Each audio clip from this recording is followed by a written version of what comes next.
저는 계속해서 민수기 말씀을 살펴보고 있는데요. 오늘 민수기 12장 1절에서 3절 말씀을 근거로 말씀의 제목을 한번 따라해 주시기 바랍니다. 하나님이 맡기신 삶의 자리. 하나님이 맡기신 삶의 자리. 이러한 제목으로 여러분과 함께 은혜 나누고자 합니다. 계속해서 이 민수기 원 제목은 광야에서입니다. 이 민수기 말씀을 살펴보고 있는데요. 사랑하는 성도 여러분, 우리 삶에 이 삶의 자리가 광야 같다면 여러 가지 문제가 있죠. 여러분은 어떤 문제, 가장 큰 문제가 뭐라고 생각을 하십니까? 이 광야를 살아가면서 어떤 문제가 제일 크게 다가오셔서 염려가 되시고 걱정이 되시고 고민이 되십니까? 바로 인간관계죠. 맞습니까? 아니에요? 인간관계 다 좋으세요? 그냥 만나는 사람마다 다 평안하고 다 여러분에게 잘해주고 여러분도 다 화목하고 또 평안하십니까? 아멘입니다. 네. 우리 여의도 스모 신한산교회 여러분의 삶의 자리는 다 그러한 평안과 갈등, 대립 그런 거 없이 화목할 줄 믿습니다. 그러나 사실은 우리의 삶이 그렇게 화목하지만은 않습니다. 그것이 인간이기 때문에 서로 다른 생각을 가지고 있고 가치관을 가지고 있고 또 사고를 가지고 있기에 자라온 환경도 다르기 때문에 그러한 갈등들이 당연히 있을 수밖에 없다는 것입니다. 오늘 이 이스라엘 백성들이 이 광야를 지나면서 힘든 여러 가지 문제를 맞이했는데 오늘은 어쩌면 더 힘든 문제인 이 내부의 외부적인 환경의 문제가 아니라 내부에 있었던 그런 문제를 다루고 있는데 하나님께서는 그것에 대해서 어떻게 말씀하시는가를 같이 살펴보면서 우리의 삶의 자리가 광야일지라도 그러한 내부의 서로 간의 어떤 갈등 그런 것들을 어떻게 풀어나갈 수 있는가를 살펴보도록 하겠습니다. 첫 번째인데요, 한번 따라해 주시기 바랍니다. 광야에서의 또 다른 문제. 광야에서의 또 다른 문제. 지난주에 민수기 11장, 오늘은 12장인데요. 11장에 이제 광야를 출발해서 백성들이 새롭게 하나님께서 장막과 또 성막을 짓게 하신 후에 3일 동안, 사흘 동안 그들이 진군을 했습니다. 쉬지 않고 갔기 때문에 얼마나 힘들었겠습니까? 이 백성들이 그래서 너무 지치고 힘들어서 원망을 했습니다. 그렇게 오랜 시간 준비했지만 이 사흘 동안의 어떤 지친 그러한 행군 때문에 탈진하고 그것을 통해 원망과 불평이 일어났습니다. 만나로 충분히 영양이 그래도 공급이 되었는데 이들은 불평, 원망 또 환경의 문제가 생기니까 고기가 먹고 싶다고 불평한 것 지난주에 같이 나눴습니다. 그 일로 그만 이 모세도 지도자 모세도 탈진하고 말았습니다. 그런데 이번에는 또 다른 문제가 생겼습니다. 미리암과 아론이 모세가 굿수 여자를 아내로 취한 것을 빌미로 해서 모세의 지도력 거기에 이의를 제기한 것입니다. 표면적으로는 그러한 굿수 여자와의 그 결혼 문제를 나누고 있지만 거기에 따른 진정한 이유는 그들 내면에 있었다는 것입니다.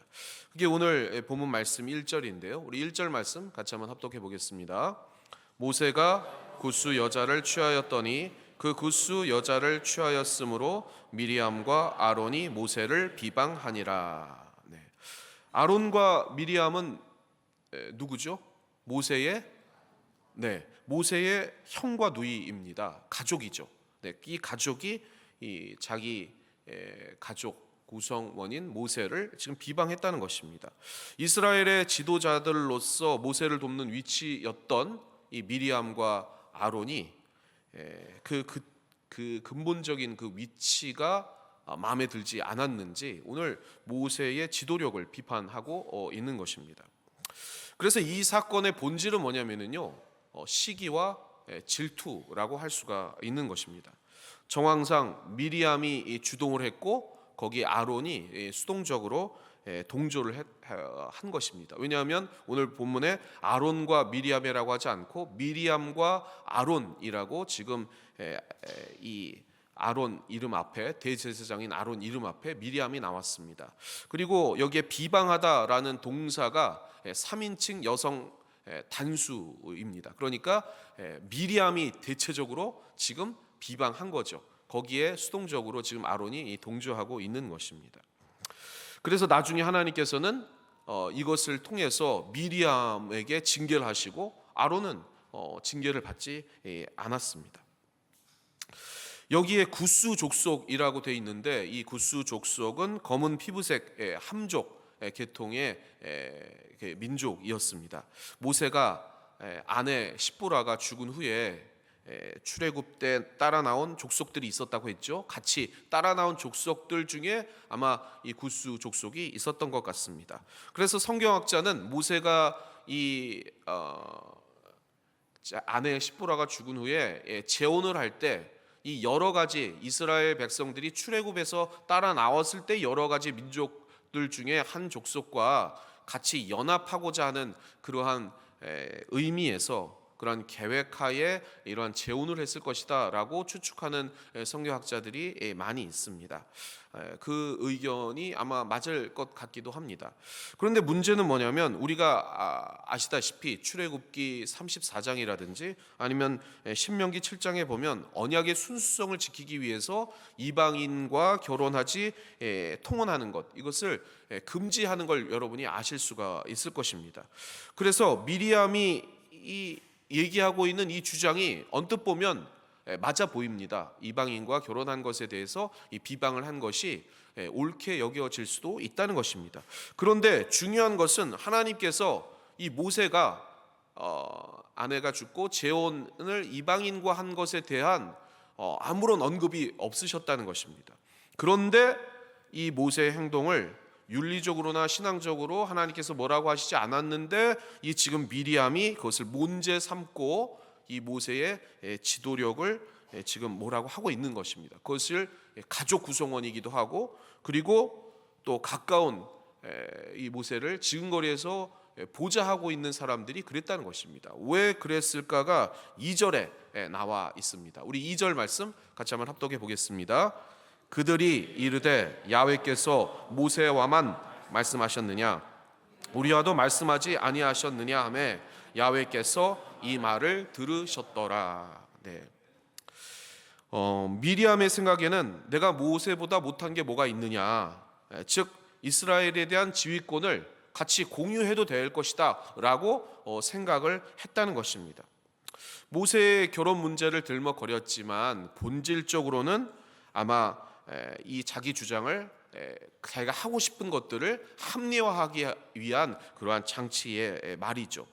그리고 사실상 미리암은 하나님께서 그 여선지자로 그렇게 인정해 줄 만큼의 지도력도 있었습니다. 왜냐하면 출애굽기 15장에 보면 아론의 누이 선지자 미리암 이렇게 성경에 기록되고 있었기 때문입니다. 아마도 백성들도 그것을 인정했을 것이고 아마도 그러한 영적인 영향력도 상당히 가지고 있었기 때문에 선지자로서 인정을 받은 사람이라는 것입니다. 그러니 오늘 본문 말씀도 하나님께서 모세와만 말씀하셨느냐 우리와도 말씀하지 않으셨느냐 말씀을 직접 했고 그리고 그렇기 때문에 모세와도 같은 위치로 나도 그 지도력을 행할 수 있다라고 생각을 할 수밖에 없었다는 것입니다. 그러나 여기서 중요한 점은 본인이 그렇게 생각하고 백성들이 그렇게 인정을 했을지라도 하나님께서는 이 미리암과 아론에게 모세와 같은 이스라엘을 전체적으로 이끌어 나갈 수 있는 사명과 그 지도력을 부여하지 않았다는 것입니다. 그것이 중요한 것입니다. 그래서 이 힘든 광야 여정에 지금 이스라엘 백성들이 원망하고 불평이 생기는 그 틈을 타서 이 미리암과 아론에게 그러한 자신의 욕망과 그 탐욕을 드러내게끔 하는 이러한 공작이 발생할 수 있었다는 것입니다. 더군다나 지금 이스라엘은 좋은 환경과 지금 평안한 상태가 아니고 뭔가 문제가 발생돼 있는 상황이었다는 것입니다. 그러기에 더욱더 이 공동체를 심각하게 흔드는 이 미리암과 아론의 지금 주장을 하나님께서는 가만 놔두실 수가 없는 것이었습니다.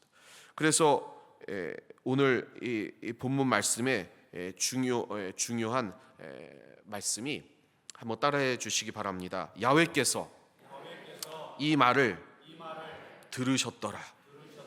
오늘 2절 말씀에 야훼께서 이 말을 들으셨더라 라는 말씀은 그것을 주의 깊게 하나님께서 들으셨다라는 게 아니라 지금 아론과 미리암이 얘기하고 있는 그 사실을 하나님께서는 더 깊게 감찰하신다라는 의미가 있는 것입니다. 그러면 이렇게 이야기하고 있는 사실을 받아들인 이 모세는 어떠한 반응을 펼쳤을까? 이게 중요한데요. 3절 말씀 우리 같이 한번 합독해 보겠습니다. 이 사람 모세는 온유함이 지면의 모든 사람보다 더하더라. 네. 모세는 이런 누이의 주장에 어떻게 반응을 했느냐? 침묵했습니다. 공동체 문제가 생기고 어려우면 여러 가지 문제가 생기는데 그 중에서도 가까운 지인들, 더군다나 오늘은 가족이죠. 그들이 자신을 비난하고 비판했습니다. 그러면 우리는 당연히 상식적으로 거기에 대해서 분노할 수밖에 없습니다. 지금 힘든 상황인데 어떻게 이러한 주장을 할 수 있는가? 아니 당신이 나를 그렇게 이야기할 수 있는가? 그렇게 얘기하는 게 당연하지 않습니까?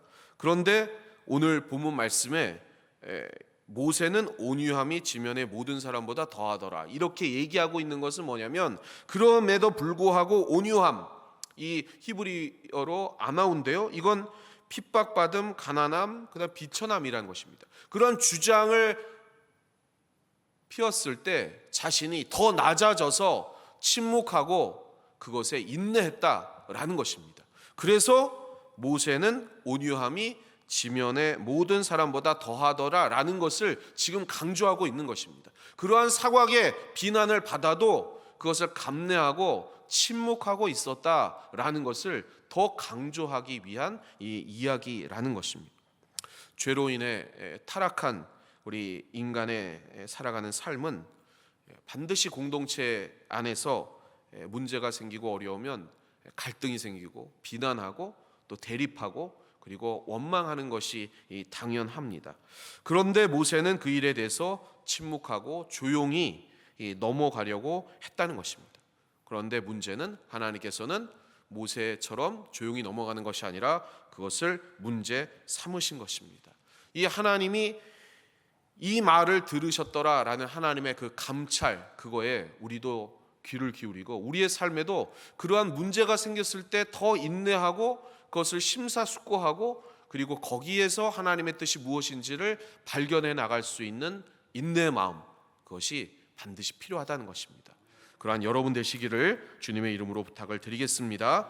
그래서 4절 5절 말씀 하나님이 말씀하셨습니다. 우리 같이 한번 합독해 보겠습니다. 시작.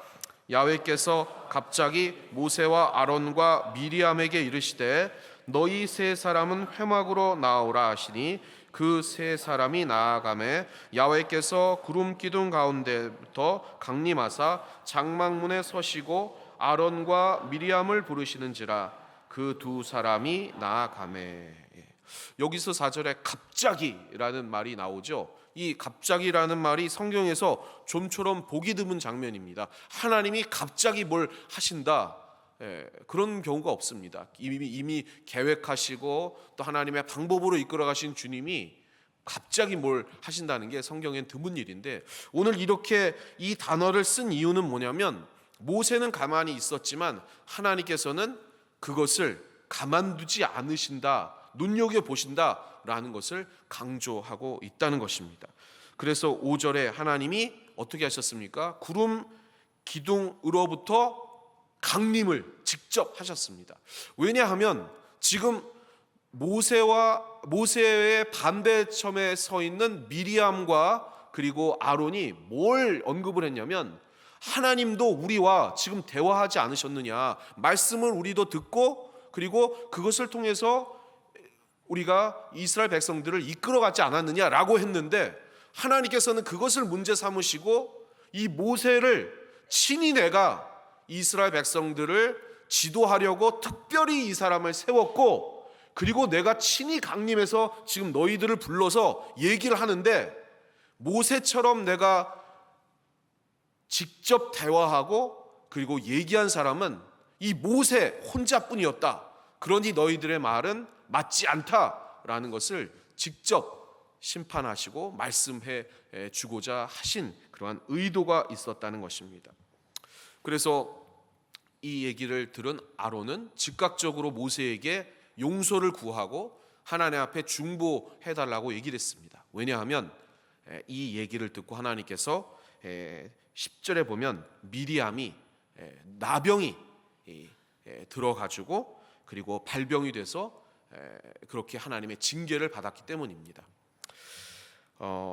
모세는 이 아론의 이야기를 듣고 즉각적으로 하나님 앞에 기도하고 용서를 구했습니다. 그리고 자기의 누이 이 미리암을 용서해달라고 하나님 앞에 간구하고 중보했습니다.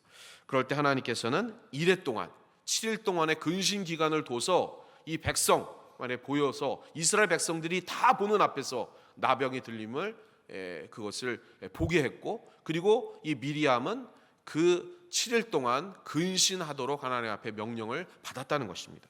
여러분 생각해 보시기 바랍니다. 당사자 미리암과 그리고 그 가족 아론 그리고 모세 그리고 이스라엘 백성들 하나님 앞에 징계를 받은 이유가 무엇인지 그리고 왜 그랬는지를 아마 7일 동안 그들은 심사숙고했을 것이고 하나님의 의도를 파악해 나갔을 것입니다. 결국 어쨌든 이 일로 이스라엘 백성들은 7일 동안 행진하지 아니하고 그 자리에 머물러 하나님이 지금 하신 것들을 바라보았다는 것입니다. 자, 그러면 이제 말씀, 중요한 말씀의 적용을 한번 살펴보도록 하겠습니다. 오늘 이 본문 말씀을 통해서 우리가 받아 누려야 할 말씀의 적용은 무엇인가? 첫 번째 한번 따라해 주시기 바랍니다. 삶의 자리의 소중함. 삶의 자리의 소중함. 죄로 인해 타락한 우리 인간의 본능상 우리는 시기하고 질투할 수밖에 없습니다. 우리가 예수 그리스도를 구주로 영접한 하나님의 백성임에도 불구하고 우리 안에 아직까지 이 죄의 본성이 남아있기 때문에 우리의 각자의 삶의 자리에 그러한 불평, 불만, 시기 그리고 비교 의식을 통한 서로 간의 어떤 그런 잣대의 기준들을 통해서 때로는 원망하기도 하고 때로는 시기하기도 하고 때로는 질투하기도 하는 것이 우리의 인생이라는 것입니다. 그런데 이때 우리가 소중히 여기고 주목할 점이 뭐냐면 하나님께서는 우리 각자에게 허락하신 삶의 자리가 있다는 것입니다. 그 자리를 여러분 소중히 여기시는 여러분 되시기를 주님의 이름으로 부탁을 드리겠습니다. 여러분의 삶의 자리를 여러분의 뜻대로 그리고 움직여서 이루어진 것이 아니라는 것입니다. 하나님은 이미 여러분의 삶을 계획해 주셨고 여러분의 삶의 자리를 만들어 주셨음을 믿으시기를 바랍니다. 그러기에 각자의 삶을 비난하거나 아니면 질투하거나 비교 의식을 통해 그리고 시기한다면 여러분의 삶을 비루하게 만들고 비참하게 만드는 것입니다. 자신의 삶도 비참하게 그리고 비교 의식을 통해 비난한다면 그 상대방의 삶의 자리도 비천하게 만드는 것이 이 죄에 따른 흑암의 세력의 공작에 유혹에 당하는 그러한 비교 의식과 그러한 질투와 시기라는 것입니다. 그러기에 우리는 그러한 생각이 들 때마다 다시 한번 생각해 봐야 합니다. 내 삶의 자리가 어떠한지 그리고 우리의 가정, 우리의 삶의 터전 그리고 우리 신앙 공동체의 그 자리를 더욱더 소중히 여기며 하나님께서 어떻게 그것들을 이루어 나가실지를 발견하고 그것을 통해 그 자리를 온전히 기쁘게 지키시는 여러분 되시기를 주님의 이름으로 부탁을 드리겠습니다. 우리 옆에 계신 분들에게 이렇게 말씀해 주시기 바랍니다. 삶의 자리를 소중히 여깁시다. 삶의 자리를 소중히 여깁시다. 삶의 자리를 소중히 여깁시다. 여러분의 삶의 자리를 소중히 여기는 그 마음을 하나님이 기뻐 보시고 그것을 통해 여러분들을 아름답게 하나님이 도구로서 이끌어 가시고 그 자리를 복 주실 줄 믿습니다. 아멘. 혹시나 내 삶의 지금 자리가 좀 힘들고 또 불안하고 그리고 마음에 안 들어도 오늘 본문 말씀을 받으신 여러분들은 오늘 하나님이 말씀하신 이 말씀을 통해서 그래, 내 삶의 자리를 한번 소중히 여겨보자, 그리고 그것을 통해 하나님 앞에 기도하고 하나님의 뜻을 구해보자, 이렇게 마음 먹으시길 바랍니다. 반드시 하나님께서 그 가운데 은혜 주실 줄 믿습니다. 두 번째는요, 오늘 이 본문 말씀을 통해서 어떠한 적용을 해야 되냐면요, 한번 따라해 주시기 바랍니다. 온유함. 모세의 온유함에 대해서 오늘 본문 말씀이, 모세는 그 온유함이 지면의 모든 사람보다 더하더라, 이건 정말 강조한 의미입니다. 이것을 참고 인내한 것을 하나님이 받으셨다라는 의미입니다. 우리의 삶에 당연히 시기가 다가오고 비교의식을 통해 나도 저 사람이 되어봤으면 그런 열등감도 있고 여러 가지 문제가 파생될 수 있습니다. 그러나 그것을 입 밖으로 냈을 때 거기서부터 문제가 더 크게 발생되는 것입니다. 아마도 오늘 본문 말씀에 미리암이 얘기한 것, 아론이 얘기한 것 어느 정도 수긍이 가는 것입니다.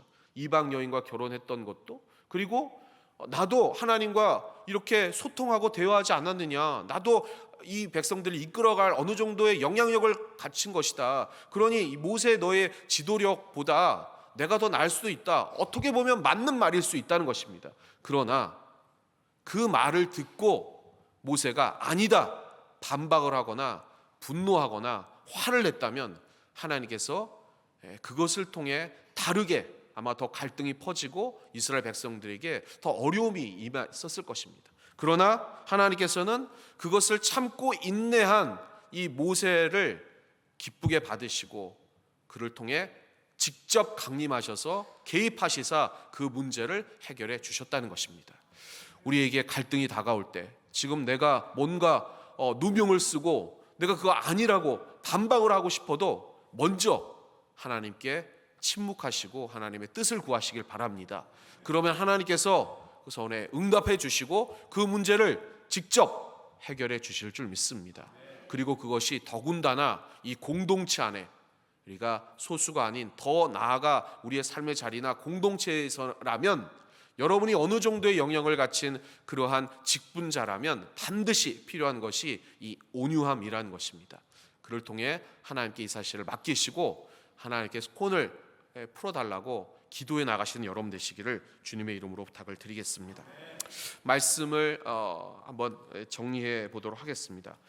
광야 같은 인생길, 광야에서 아니겠습니까? 우리의 삶이 광야입니다. 그러면 당연히 외부적인 문제도 다가오고 그러한 여건들 때문에 힘들어할 수도 있습니다. 그런데 더 어려운 문제는 뭐냐면 우리 내부의 문제라는 것입니다. 그러한 어려움이 다가올 때 서로 인내하고 그리고 서로를 용납하고 그리고 서로를 이해할 수 있는 마음이 있어야 되는 것입니다. 그 문제가 발생됐을 때 그 문제를 객관적으로 바라보는 시각은 중요하지만 그것을 통해 상대방을 비난하거나 아니면 부정적으로 생각하거나 아니면 시기나 질투를 한다면 반드시 그 문제를 통해서 더 크게 만드는 흑암의 세력의 공작이 다가오고 거기에 우리 공동체는 쓰러질 수밖에 없다는 것입니다. 그러하기에 첫 번째, 여러분의 삶의 자리를 소중히 여기셔서 하나님 맡겨주신 그 직분과 그 자리를 아름답게 지켜나가시는 여러분 되시기를 주님의 이름으로 부탁을 드리겠습니다. 그리고 두 번째는 그런 문제가 다가올 때, 나를 비난했을 때, 어떤 문제가 다가올 때 서로 인내하고 중보해 나갈 수 있는 성숙한 그러한 신앙의 그러한 자세가 필요하다는 것입니다. 특히 온유함을 가지고 그것을 바라보시고 하나님이 개입하실 때까지 인내로서 그것을 기다리는 여러분 되시기를 주님의 이름으로 부탁을 드리겠습니다. 그리할 때 반드시 하나님께서는 여러분을 통해 하나님의 나라를 이 광야 같은 세상 속에서도 이루어 주시고 확장해 주시고 그 가나안의 축복을 통해 이루게 하시며 이끌어 주실 줄 믿습니다. 그렇게 승리하시는 여러분 되시기를 주님의 이름으로 축원합니다. 축원합니다.